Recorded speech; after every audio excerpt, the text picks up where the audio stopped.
10 में से 7 पे जमानत चली जाए, जिस पार्टी की 4 मुख्यमंत्री रहे हो, इतना बड़ा कैडर बेस रहा हो, और उसकी आज ये स्थिति हो गई हो। मायावती का कमज़ोर होना वो रावण के लिए, चंद्रशेखर जी के लिए एक एसेट का काम किया है।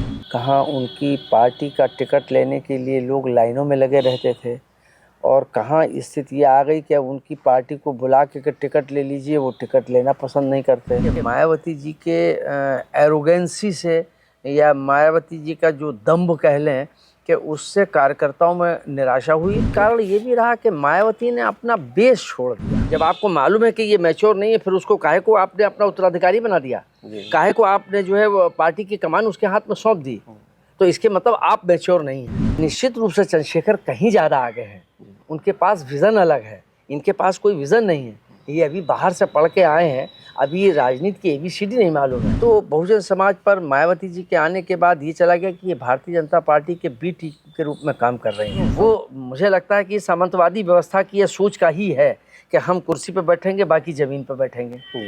तो एक ये कारण रहा, ये मतलब ये उनको ईगो रहा कि नहीं हम सुप्रीमो हैं। जब आपकी टीम ही नहीं होगी तो ना आप सुप्रीमो होंगे और ना आप संगठन चला पाएंगे। आज वही स्थिति। मायावती ने जो निर्णय ले लिया वो ले लिया, जिसको चाहा निकाल दिया, जिसको चाहा टिकट नहीं दिया, जिसको चाहा दिया नहीं दिया। खतरा आज तो नजर नहीं आ रहा, खतरा तो सामने है। हाल ही में उत्तर प्रदेश में हुए 9 सीटों पर उपचुनाव के नतीजों के बाद से बसपा के अस्तित्व पर सवाल खड़े होने लगे। वो इसलिए क्योंकि 9 सीटों में 7 सीटों पर बसपा की जमानत जब्त हो गई।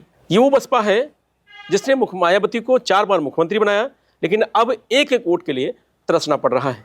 आज हमारे साथ बात करने के लिए पत्रकारिता जगत के बड़ा नाम सीनियर जर्नलिस्ट प्रमोद गोस्वामी जी हैं।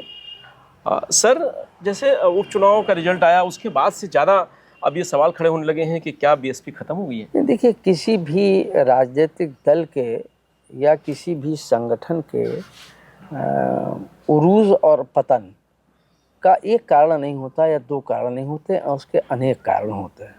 मुझे लगता है कि बसपा के साथ भी कुछ ऐसा ही हुआ कि जो कहाँ 4 बार वो मुख्यमंत्री बनी, कहाँ उनकी पार्टी का टिकट लेने के लिए लोग लाइनों में लगे रहते थे, और कहाँ स्थिति आ गई कि उनकी पार्टी को बुला के टिकट ले लीजिए, वो टिकट लेना पसंद नहीं करते, या टिकट के लिए कोई जिज्ञासा नहीं रह गई है। तो उसके बहुत से कारण हैं। उनमें मुझे लगता है कि एक ये विस्तृत चर्चा का विषय ज़रूर है। मुझे लगता है कि काशीराम जी ने जिस ढंग से बहुजन समाज पार्टी को खड़ा किया था, जिस ढंग से पार्टी के कैडर को बनाया उन्होंने, हालांकि मायावती का भी उसमें कंट्रीब्यूशन रहा है, ऐसा नहीं है, उन्होंने भी मेहनत की थी और पार्टी को खड़ी करने में उनका भी कंट्रीब्यूशन रहा था। लेकिन उन्होंने सारे कैडर के जो ऐसे लोग थे कि जो ज़मीन से जुड़े हुए थे या जिनमें युवा थे, और उनको जोड़ के उन्होंने ज़मीनी नेता बनाया। तो मुझे लगता है कि पहला कारण तो एक ये रहा कि काशीराम जी के जाने के बाद जो है वो जो कैडर से जुड़े नेता थे उन लोगों का दिक्कत हो गई उनके सामने कि वो कैडर के लोग धीरे धीरे पार्टी से, या यूँ कह लीजिए कि मायावती जी के एरोगेंसी से या मायावती जी का जो दम्भ कह लें कि उससे कार्यकर्ताओं में निराशा हुई। वो कार्यकर्ता जो पार्टी के मजबूत नेताओं में भी थे, तो वो धीरे धीरे कहीं कांग्रेस में, कहीं सपा में, कहीं भाजपा में, वहाँ लोग चले गए। नसीमुद्दीन सिद्दीकी थे, मौर्य थे, ऐसे कई नेता थे जिनकी ज़मीनी पकड़ थी, वो लोग उनसे हट गए। एक कारण ये रहा। दूसरे एक कारण ये भी रहा कि मायावती ने अपना बेस छोड़ दिया। जो उनका बेस था वो पहले बहुजन समाज थी, समाजवादी पार्टी, बसपा जो है वो बहुजन समाज पार्टी थी। जो बहुजन था, उनका कैडर था, उसकी पार्टी थी। उसके बाद सत्ता के लोभ में कह लीजिए या सत्ता को प्राप्त करने के लिए कह लीजिए, उसके लिए वो फिर बहुजन के बजाय वो सर्वजन की तरफ हो गई, और वो उन्होंने जो सोशल इंजीनियरिंग करी उससे कहीं ना कहीं नुकसान हुआ। तीसरी बात अगर आप देखें तो उन्होंने जो भी 3-4 बार सरकार बनाई उसमें कहीं ना कहीं एक बार सपा से और बाकी बस भाजपा से के साथ उन्होंने तालमेल किया या उनका समर्थन लिया, तो वो समर्थन से मुख्यमंत्री तो बन गई, इसमें कोई दो राय नहीं। लेकिन भारतीय जनता पार्टी ने उनका जो वोट बैंक था उसमें कहीं ना कहीं सेंधमारी शुरू कर दी, या उस बहुजन समाज को ये संदेश देना उन्होंने शुरू कर दिया भारतीय जनता पार्टी ने कि हम भी बहुजन समाज के शुभ चिंतकों में से एक हैं। तो कहीं ना कहीं वो वोट बैंक वहाँ से खसका, तो ये कारण रहा। तो अगर आप देखें तो जो 16-17 में विधानसभा के चुनाव हुए वो वहाँ उनको नुकसान हो गया। एक बड़ी बात ये भी रही कि मतलब वहाँ जो टिकट लेके पैसे लेके जो टिकट देने की परंपरा शुरू हुई, हालांकि मायावती जी कहती थी कि हम किसी उद्योगपति से, धनपशु से पैसा नहीं लेते हैं, उससे हम वो करते हैं, तो टिकट हम बेचते नहीं हैं, टिकट पार्टी के लिए फंड लेते हैं। तो वो एक उनका रहा, ठीक है, ये तो वो जाने, लेकिन कहीं ना कहीं उसका दुष्प्रभाव पड़ा। तीसरा, फिर जब ये सरकार बनी तो वो चाहे टिकट देकर, पैसा दे के टिकट देने की बात हो या जैसे भी धनार्जन हुआ हो, उस धनार्जन से उनके ऊपर आय से अधिक संपत्ति के उनके ऊपर आरोप लगे, मुकदमा लगा, कई मुकदमे हुए, वो चल रहा है। और जो सबसे बड़ा कारण रहा, जो मैं समझता हूँ, जो किसी भी पॉलिटिकल पार्टी के लिए बड़ी चिंता का सबब होना चाहिए, कि ये एक संदेश समाज में या उनके अपने कैडर में नहीं जाना चाहिए कि ये किसी की बी टीम बन के काम कर रही है। तो बहुजन समाज पर मायावती जी के आने के बाद ये चला गया कि ये भारतीय जनता पार्टी के बी टीम के रूप में काम कर रही हैं।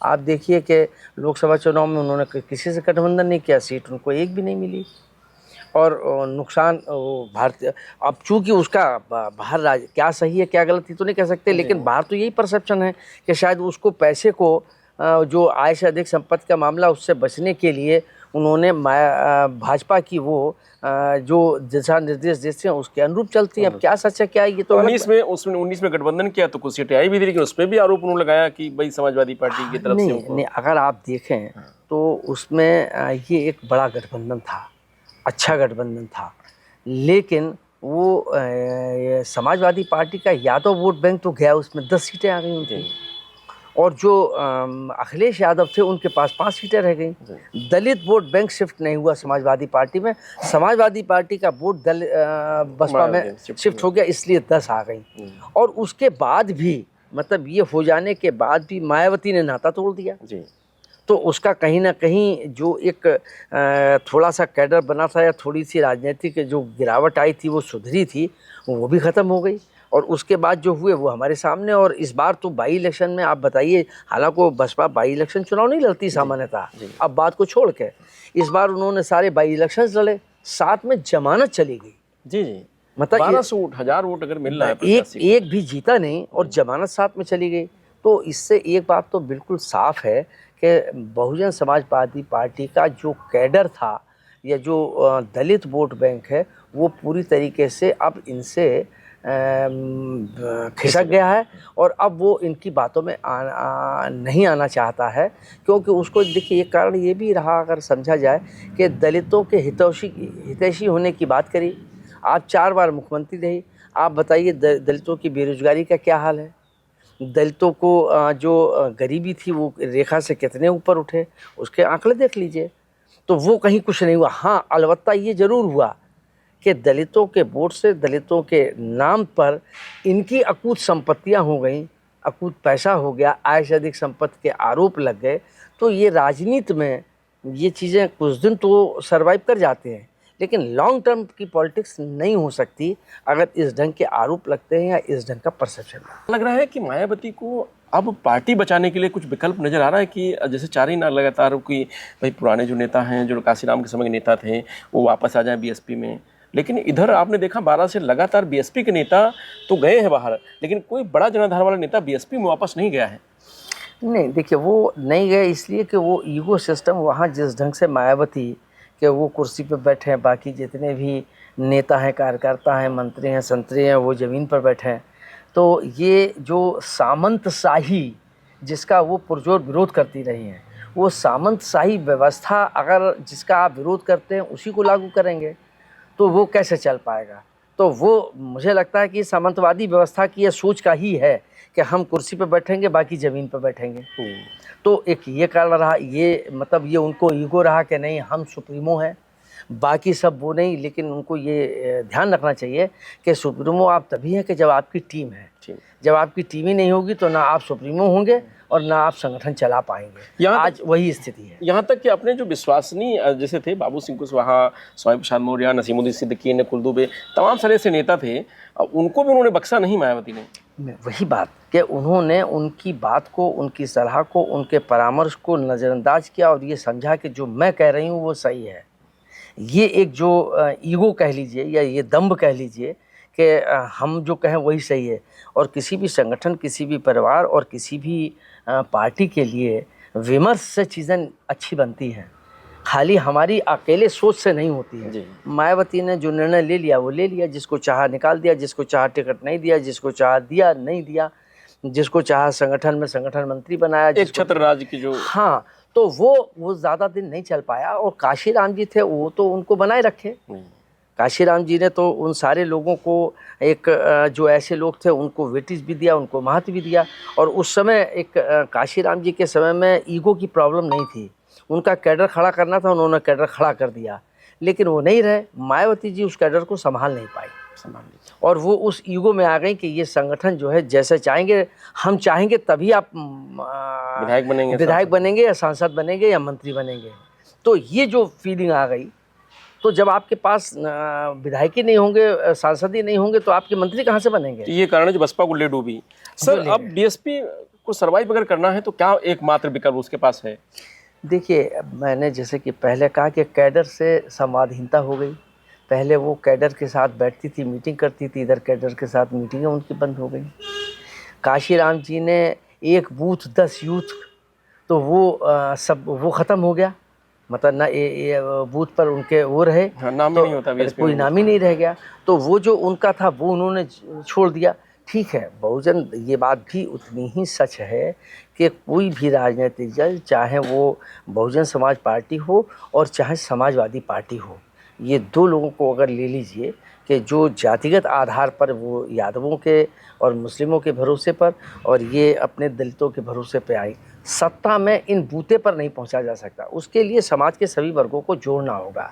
तो वो जो उन्होंने बहुजन से सर्वजन में किया वो तो ठीक किया, लेकिन उसमें उनका जो ईगो आया और जो उन्होंने डिस्ट्रीब्यूशन किया और जो दलितों को जोड़ने की बात करी वो नहीं जोड़ पाए।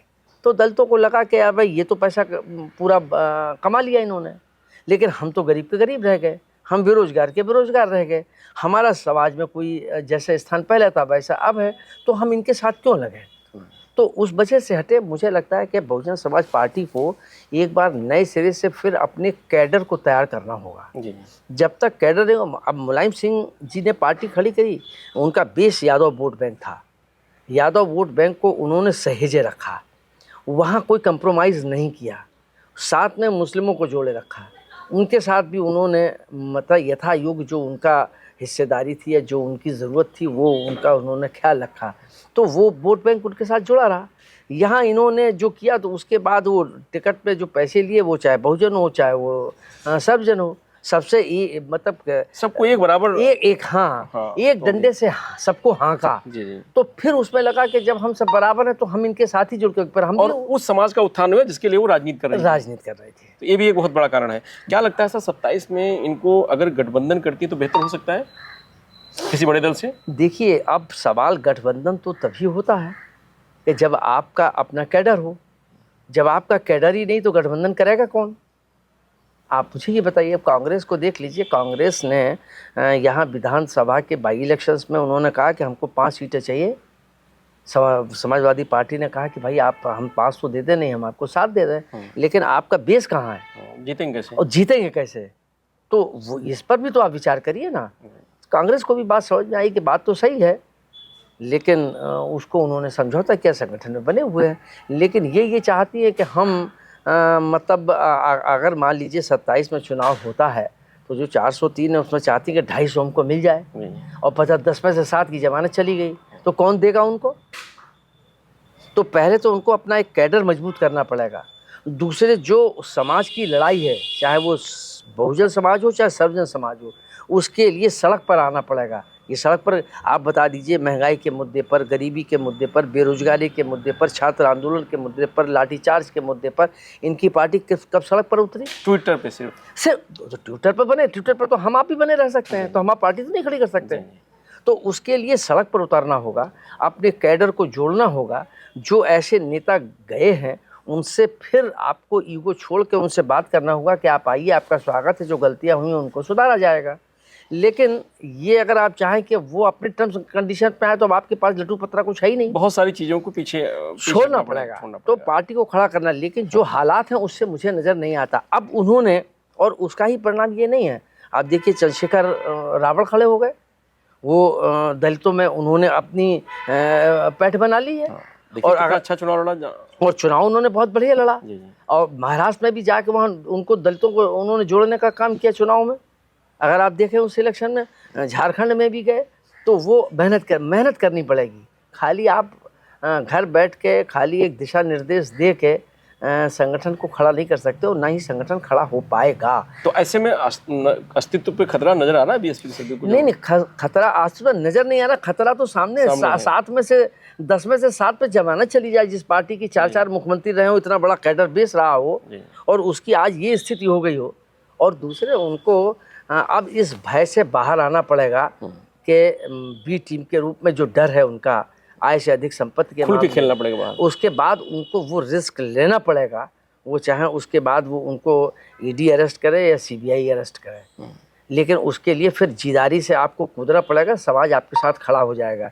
लेकिन आप चाहें कि हम आय से अधिक संपत्ति भी इकट्ठी कर लें, ईडी से जले भी ना, बी टीम भी बन जाएं, डरे भी, राजनीति भी करें और सरकार भी बना लें, कैडर भी खड़ा रहे, ये संभव नहीं है। संभव नहीं है। रावण चुनौती है मायावती की? निश्चित रूप से रावण ने जिस ढंग से अपनी फैलाव किया है, जिस ढंग से अपने लोगों को या दलितों के बीच में अपनी एक मायावती का कमज़ोर होना, वो रावण के लिए, चंद्रशेखर जी के लिए एक एसेट का काम किया है। और ये उन्होंने समझाने की दलित समाज को कोशिश की है कि अब मायावती जी से अपेक्षा ना करें, मैं आपके संघर्ष के लिए खड़ा हूँ।